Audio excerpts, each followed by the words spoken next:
This talk was given by Roshi Rafe Martin, guiding teacher of the Endless Path Zendo, a lay Buddhist community in Rochester, New York. Join our practice, in person or online, at endlesspathzendo.org.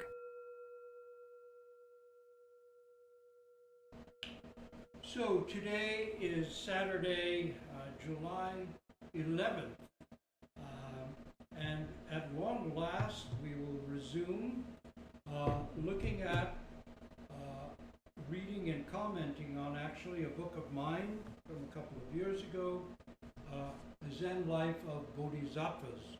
We've completed the section on Manjushri. The last one we did, the Teisha, was on Manjushri's failure to awake the woman out of meditation, samadhi actually. So today we will begin on the Bodhisattva of Great Compassion, Kanji Zai, Kwan Yin, Avalokitesvara.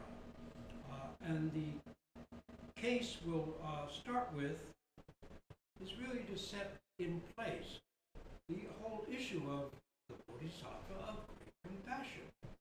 And we'll look at case one of the Hekigan-roku, the Blue Cliff record. Not so much to comment on it as just to set in place what it's saying. So Emperor Wu of Liang asked the great master Bodhidharma, what is the first principle of the holy teaching? Bodhidharma said, emptiness without holiness. The emperor said, who is standing before me? Bodhidharma replied, I don't know. The emperor did not understand. Thereupon Bodhidharma crossed the Yangtze River and came to the kingdom of Wei. Later, the emperor brought this up to Prince Chi, who asked, does your majesty know who this man is? The emperor said, I don't know. Prince Chi said, he is the Bodhisattva of Avalokitesvara, transmitting the Buddha mind seal.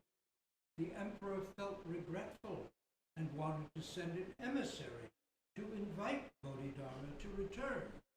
Prince Chi said, your majesty, it is no use or no good sending a messenger to fetch him back.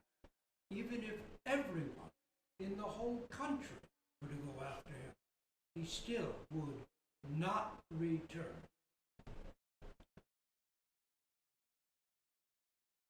This last second,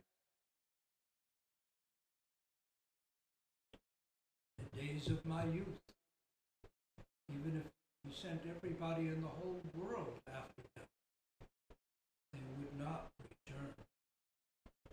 Asked to write something about the Bodhisattva of Great Compassion, Hakuin penned, even if the rivers and seas all receded and became dry land, her vow to save all sentient beings still would never cease.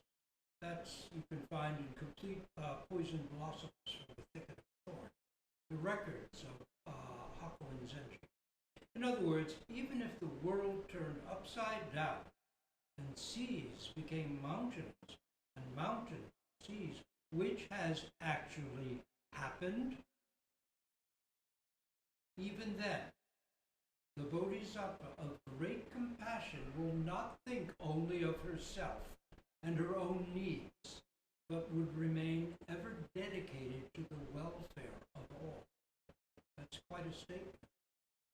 Even if everything in your life turns upside down, even then, the Bodhisattva of Great Compassion will not be thinking just of herself. It's quite a statement. Even in moments of the greatest possible panic and self-concern, even in moments of absolute catastrophe, when all our cherished beliefs, all our sense of security is gone, even then, for the Bodhisattva, compassion is primary. Such selflessness is not a matter of will, but of love. The word which, while rarely used in Zen, is very much about what's actually there, underlying everything. Talking about love, like talking about God, has consequences. Sometimes talk cheapens what we care most about and makes us glib. Actions, as the old saying goes, speak louder than words. The Bodhisattva of Compassion knows this well. 3 archetypal images may be said to sum up Zen practice. First is the historic Buddha who, 2,500 years ago, sat beneath the Bodhi tree, transcended self-centeredness, and, touching the earth, fully awoke, opening the way and setting the Dharma wheel in motion. Second is Manjushri, teacher of the past 7 Buddhas, opening the way of actual practice, realization for us all, being both the activity of practice, swinging that sword, as well as the vast empty nature that is no nature, which is the birthright of us all, whether we know it or not. Third is Avalokitesvara Bodhisattva of Compassion, hearer of the cries of the world and responder, bringer of the healing balm of skillfully applied compassion to all suffering beings. She is emptiness as action, as form. Blake wrote, eternity is in love with the productions of time. That's in the marriage of heaven and hell. The realization of this is Manjushri, the unself-centered expression of that realization is Avalokitesvara, or Kanon. The Lotus Sutra's 25th chapter, the major section of which is chanted regularly in many Zen monasteries, is dedicated to the saving power of Avalokitesvara. In this section of the sutra, the Bodhisattva frees devotees from every imaginable form of suffering and every possible disaster. Fires, floods, famines, beasts, torture, prisons, droughts, swords, shipwrecks. Supposedly, not long before his own death, Zen Master Dogen walked around his quarters in Pinyin, reciting this section of the Lotus Sutra. A chanted version used at the Vermont Zen Center, in which the Bodhisattva is identified as Kanzeon, goes as follows. The leader goes, in verse, Mujini Bodhisattva asked, world-honored one, possessor of all grace, for what reason is the heir of the Buddha named Kanzeon? And then, recited in unison, it goes like this. The world-honored one answered too, in verse, listen to the actions of Kanzeon, which have their application to all. Her vow is deep like the ocean, unfathomable though countless pass. A myriad of Buddhas she has truly served and made a great pure vow. If you hear her name and see her body and bear her in mind, your life will not be in vain, and you will end all sufferings. If someone wants to hurt you and pushes you into a great fire pit, if you think on the power of Kanzeon, the fire pit will change into a pond. If you're cast adrift upon the great ocean and meet danger from dragons, fish, and demons, if you think on the power of Kanzeon, the waves will not drown you. If from the peak of Sumeru someone would push you down, if you think on the power of Kanzeon like the sun, you will stand firm in the sky. If evil ones chase you and push you from Mount Diamond, if you think on the power of Kanzeon, not a single hair will be harmed. If robbers surround you, each with a sword to strike, if you think on the power of Kanzeon, compassion will awaken in them. If you suffer by royal command and your life is to end in execution, if you think on the power of Kanzeon, the sword will be broken to bits. If you are imprisoned, shackled, and chained, if you think on the power of Kanzeon, the fetters will drop and you'll be released. If someone wants to injure you with curses or poison, If you think on the power of Kanzeon, their ills will return from whence they came. If you meet evil rakshas, poisonous dragons, or demons, if you think on the power of Kanzeon, they will not dare to harm you. If you're surrounded by evil beasts whose teeth and claws are fearfully sharp, if you think on the power of Kanzeon, they will run away and retreat. If vipers, lizards, snakes, or scorpions threaten to scorch you with poisonous breath, if you think on the power of Kanzeon, they will turn away quickly at the sound of your voice. If clouds thunder and lightning flashes, if hailstones beat and rain pours down, if you think on the power of Kanzeon, immediately they will vanish away. If sentient beings are in great adversity and immeasurable suffering presses them down, the wonderful power of the wisdom of Kanon can relieve the sufferings of the world. Endowed with transcendent powers, full master of wisdom and skillful means, in all the worlds of the 10 directions, there's no place she doesn't manifest herself. The sufferings of those in troubled states, hell dwellers, hungry spirits, beasts, the sufferings of birth, old age, illness, death, all by degrees are ended by her. She of the true gaze, she of the pure gaze, gaze of great encompassing wisdom, gaze of pity, gaze of compassion, ever longed for, ever revered. She is a spotless, pure ray of light, a sun of wisdom dispelling darkness, subduer of woes of storm and fire, illumining all the world. Her will of compassion shakes like thunder. Her mind of mercy is like a great cloud, which sends down sweet dew of Dharma rain to quench the flames of earthly desires, in disputes before judges or in the midst of battle. If you think on the power of Kanzeon, enemies will flee away. She has a wondrous voice, the voice of one who perceives the world, a Brahma voice of the rolling tide, a voice unsurpassed in all this world. Therefore you should always think on her. Have no doubt, even for a moment, the pure seer Kanzeon will be a refuge when suffering, distress, or the misery of death. She is endowed with every quality.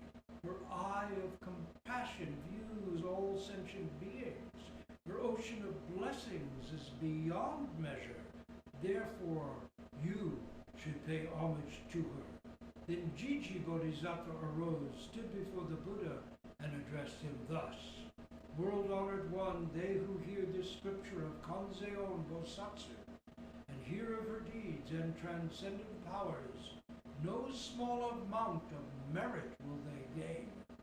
Then the lead chanter goes, when the Buddha taught the scripture of the life and work of the all-sided one, all present then in number 84,000 strong, with all their hearts cherished a longing for the supreme enlightenment, with which nothing in all the universe compares. Wow! That's the 25th chapter of the Lotus Sutra. And while we may relegate it to the realm of magical thinking, this is part of a very ancient world.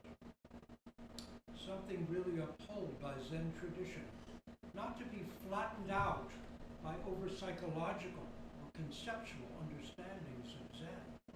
In this ancient world, Buddhic and Bodhisattva forces permeate the universe.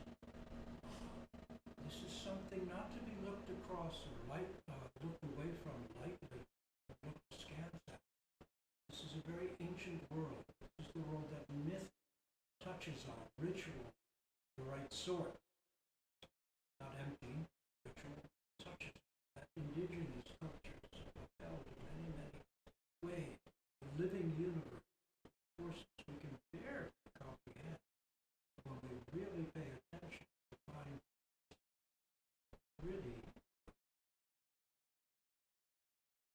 unfathomable in their profundity.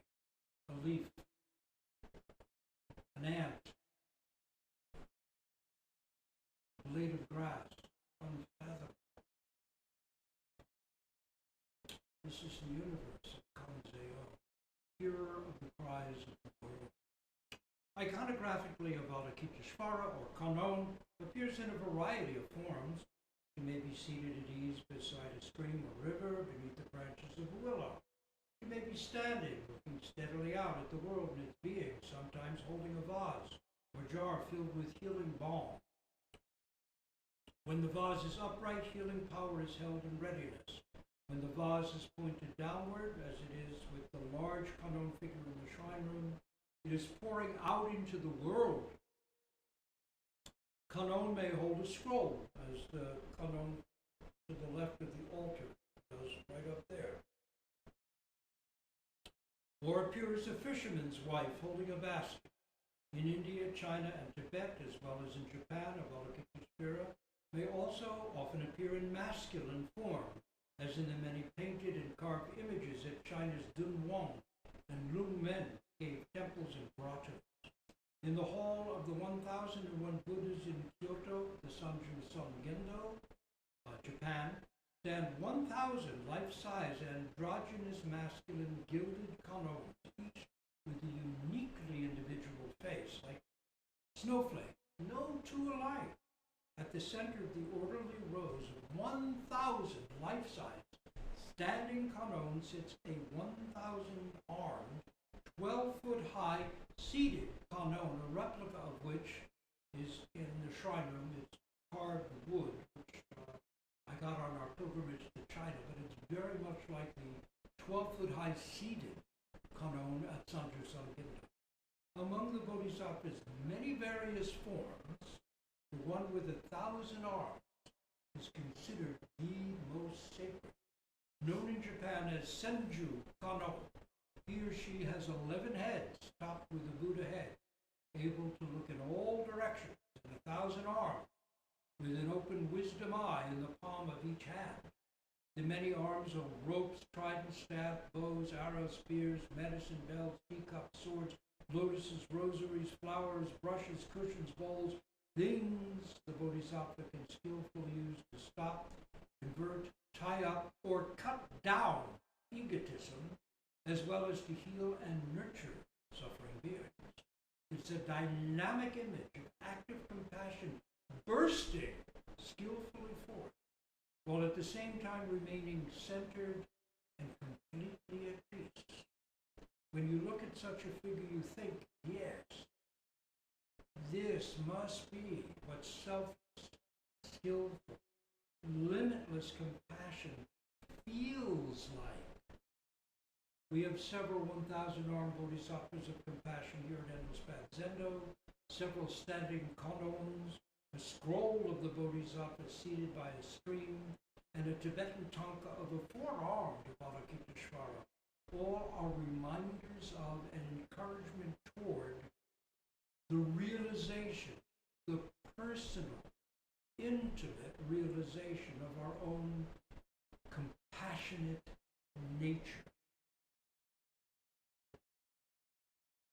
Our own compassionate nature. These are images of our own awakened nature.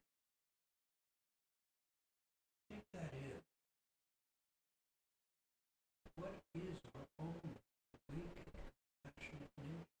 It's touch, healing, saving, power.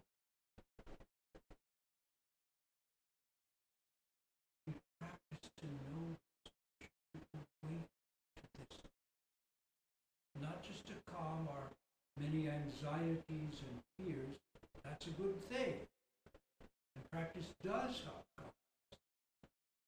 But it's to awaken to this deep, compassionate reality of our own nature. In 2006, Rose and I accompanied members of the Vermont Zen Center, Toronto Zen Center, Casa Zen, Costa Rica, to China, where we visited some of the really noted Zen sites, among them Linzai's monastery, where I was quite moved and surprised, totally surprised, to see a huge, maybe 20-foot high, 1,000-armed Avalokitesvara, painted red, blue, gold, almost Tibetan looking, standing behind the place where Linchi would have given his take no prisoner teishos, his ferocious teishos, cutting down all self-centeredness, really brilliant teishos. We were told then that the image was a reproduction of the original that had been destroyed in the Cultural Revolution. And it revealed what no book on Linji had ever hinted at. That Linchi's ferocious Zen was itself the expression of the deep, deep love and compassion of the Bodhisattva, of great, of limitless, of overwhelming compassion. Linji's whole point was to take away our egotism so that we might awake to our actual nature. And when you just read Linji's talks, you never realize that he gave those talks in front of this huge image of the Bodhisattva of Great Compassion. It puts a context in place that's missing from merely a text-based kind of Zen, which is, we're lucky to have that. But I thought that was a highlight of our trip to China, to actually see that pilgrimage. In any case, this is your truth, is what he was saying. This great figure of overwhelming compassion and skillfulness, this is your actual nature, yours and mine. How far we are from that, how painful it is not to know that. And he was saying, because it is already yours and mine, we can wake to it. You can do it. Have faith in yourself. Don't dawdle. Go right into your practice. It's there. And compassion, of course, is not simply sentiment or empathy. It is skillful action. Compassion is wisdom. Wisdom is compassion. Hence the open eyes in each of those 1,000 hands. According to the Shurangama Sutra, the Bodhisattva of Avalokitesvara, who was a man living in the Buddha's time, became fully enlightened by dedicating himself to the practice of attention to hearing. Who's hearing? If you haven't read the Basui, Sermon on One Mind, and the Basui letters in the Three Pillars of Zen, please do. That was his whole practice, Basui, 12th century, I believe, Japanese Zen master. Totally engaged with the question of who's hearing, who's the master, who is it who sees colors with the eyes, who moves the hands, who tastes the food, who hears sounds with the ears. How is it we don't know who we are? Aiken Roshi told me that the essence of the Buddhist teaching lies in this inquiry. Who is hearing?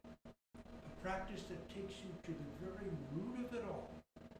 Avalokitesvara, hearer of the cries of the world, became the female Kuan Yin in China, Kanon, Kanzeon, also Kanji Zai, the Lord who observes all in Japan, the male Chen Rezi in Tibet, and the source of Tara, the savioress who emerged from a tear shed by the Bodhisattva upon seeing the extent of our world's sorrows. She is the Bodhisattva of Avalokitesvara's most compassionate and most feminine essence, that is Tara, savioress. There are times when our world's sorrows will overwhelm and stun us. Why, if all this is true about our actual nature, is our world such a mess? Why is there so much suffering? Why is there so much greed and selfishness and evil? If this is all true and not a fairy tale. And there are times we will be deeply distressed by our own pettiness and our own self-centeredness. At such times, we may try to convince ourselves that Zen is too demanding, too difficult, beyond the likes of us. This is not a new problem, and it's not one we face alone. Keizan Jokin, one of Dogen's heirs in the 13th century of Japan, wrote, and this is in the Denkaroku, Transmission of the Light, which is a koan collection that's pure Soto, which we work on towards the end of our koan curriculum. He wrote, "You may think the way of the Buddha, patriarchs, distinguishes individuals and capacities. We are not up to it. Who among the ancients was not a body born of a mother and father? Who did not have feelings of love and affection, or thoughts of fame and fortune? However, once they practiced thoroughly, thereby achieving enlightenment." How do we know but that in trying and failing and trying again, we're not setting in motion the very things we'll need most if we mean to accomplish our goals? Trying and failing is necessary. Picking ourselves up and trying again is necessary. As a teenager, I spent many hours shooting arrows at a target.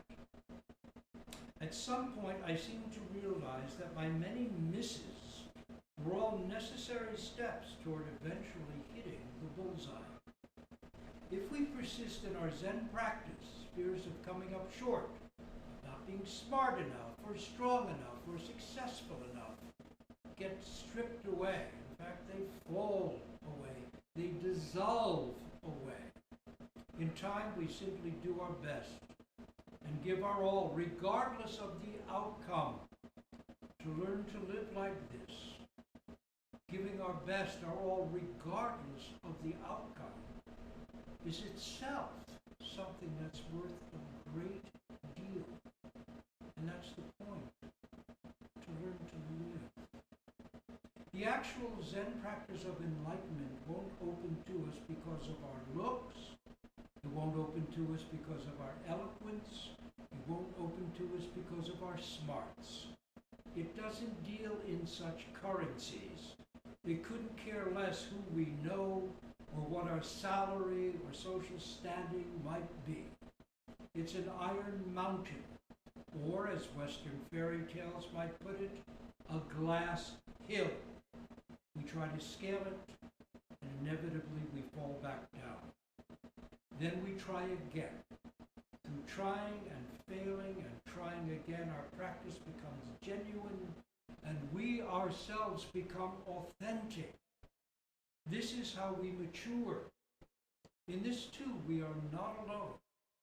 Avalokitesvara Bodhisattva of Great Compassion matured in this same way. Here's the legend of how the Bodhisattva of Avalokitesvara got 1,000 hands. You probably know the story. This is a version that I adopted from how I wrote it in an earlier book of mine, The Hungry Tigress, completely revised and expanded edition. So the Bodhisattva of Avalokitesvara, Bodhisattva of Compassion, hearer of the cries of the world, looked down into the hells and saw them filled with suffering beings. I will liberate all the beings in the lower realms. He vowed.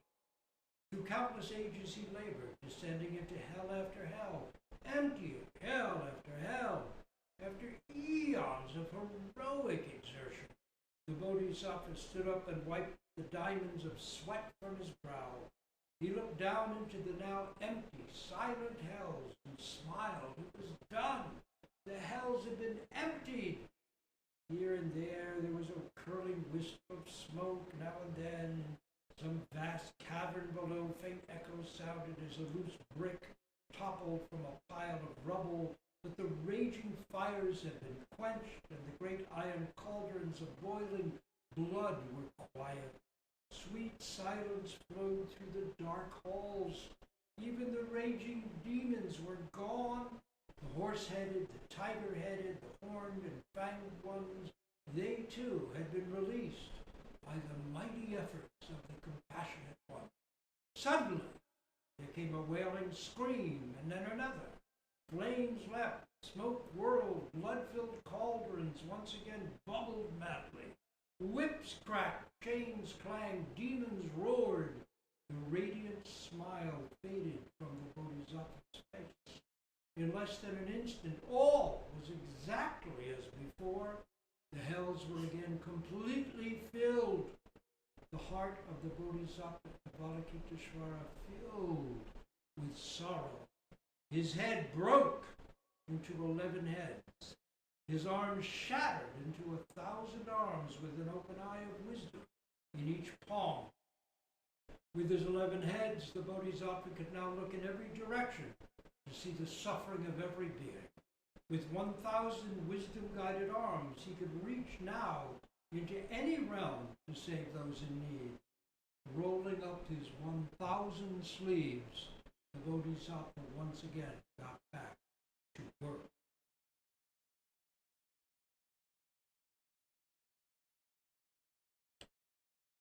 It came out of failure, increased skill, increased maturity arises out of wholehearted efforts that fail. Get used to it. We all get wrung out many, many times. This is the way of the Bodhisattva. This is how our skills increase. To gain insight quickly is not necessarily good. To take a longish time is not necessarily bad. Sometimes what is quickly won is never deeply felt. Quick successes may fade without ever developing in us the inner strength that persistence brings. When Britain stood alone against the rising Nazi tide, it said that Winston Churchill stood in Parliament and announced, this may or may not be apocryphal, that is, it may or may not be a true story, it's unclear. This quote has never quite been pinned down, but supposedly he said, it's certainly very Churchillian even if he didn't say it. Success is not final. Failure is not fatal. It is the courage to continue that counts. It is the courage to continue that counts. Even better, it's by continuing that you develop the courage to continue. It's a win-win situation. It is the courage to continue that counts. And what is courage but compassion in action? Persist, and you may find that you already have 11 heads and 1,000 arms. Even so, a challenge remains. Those 1,000 arms, how will you use them? We're going to find that out in next week's Day Show. Hands and Eyes of the Bodhisattva of Great Compassion, case 89 of the Blue Cliff Record. And it goes like this. Yunyan asked Dao Wu, how does the Bodhisattva of Great Compassion use all those many hands and eyes? Dao Wu answered, it's like a man in the middle of the night reaching back behind his head for his pillow. Yunyan said, I understand. Dao Wu said, how do you understand it? Yunyan said, the whole body is hands and eyes. Dao Wu said, that is very well expressed, but it is only 8/10 of the answer. Yunyan said, how would you say it, elder brother? Dao Wu said, throughout the body are hands and eyes. We'll stop here and raise our hands together in Gasho and make our great vows for all before the Buddha